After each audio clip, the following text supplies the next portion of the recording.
Sir Simon Rattle, you have conducted all the symphonies by Charles Sibelius during this season. And what kind of project this has been to you and to the orchestra? Well, for me, of course, it's coming home, because we always feel in Britain that Sibelius is one of our greatest composers. Well, it's also north and not so far. But for here, it's a very different thing, because it's a very foreign land for German orchestras. Adorno, after the Second World War, really skewered Sibelius for this culture. And it's a shame. I mean, for instance, a composer like Heine Goebbels, he's coming on Saturday, he rang up and said to me, "Do you know, I'm so German that I always avoided Sibelius.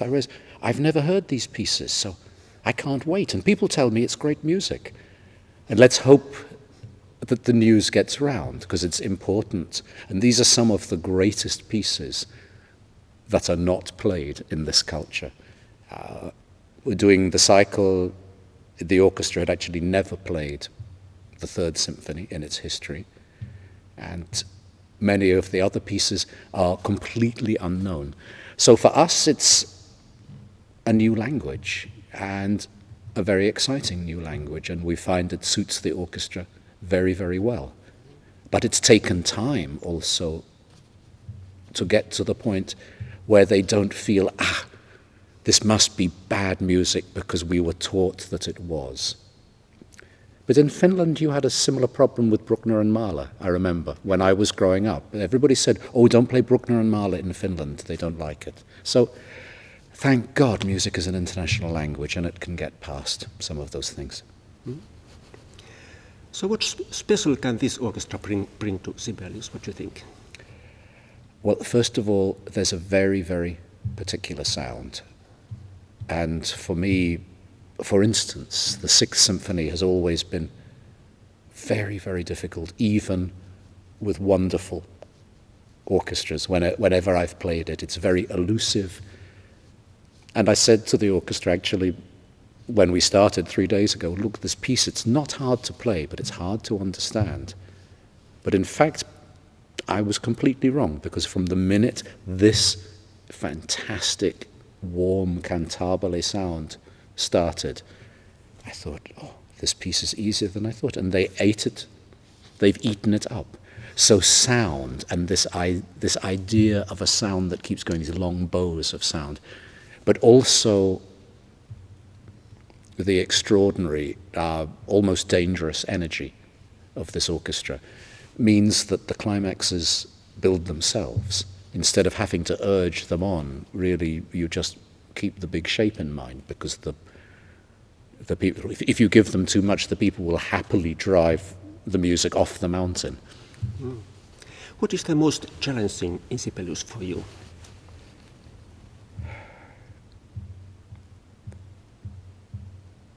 Challenging for me, as any conductor, to balance Sibelius, to actually make it heard as he wants. That is the hardest thing. I was lucky enough to grow up in a culture where I didn't have to decode it. It was always natural for me from when I was a little kid. But I have a lot to thank Pavel Berglund for in terms of balance and how to organize these pieces. He was incredibly generous to me in the Birmingham years. I found every time he came, I found he had gone to the library and marked up another one of my scores with suggestions and dynamics and balances and fingerings and divisi, everything he could think of. So I've learnt an enormous amount from him, because actually Sibelius was never a careful composer, and as he goes on, he gets less and less careful, whether that's temperament or whether that's alcohol or whether that's... Stravinsky is also not a careful composer about dynamics and what he marks. But in Sibelius, you really have to help the players by not only telling, but by marking, but by preparing, so it can be heard as he wants. What do you think, how Finnish is this music, or is it just an universal language? How Finnish is it?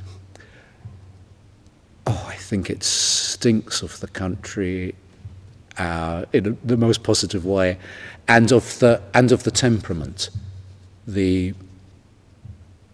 of course, the look of the country. Once you've seen, well, not so much Helsinki, but once you've seen outside in the country, so when you see where Sibelius lives, a lot of his music comes really into focus. And the fact that can we say that you're a people who don't waste words? And I love a lot of the things, particularly in these late pieces, when it's finished what it has to say, it just stops. And there's something very national about that. But of course, as with all great music, it transcends everything. And this is one of the 5 or 6 greatest symphonists there ever was. And this is something that I, and increasingly the orchestra, feel in our hearts.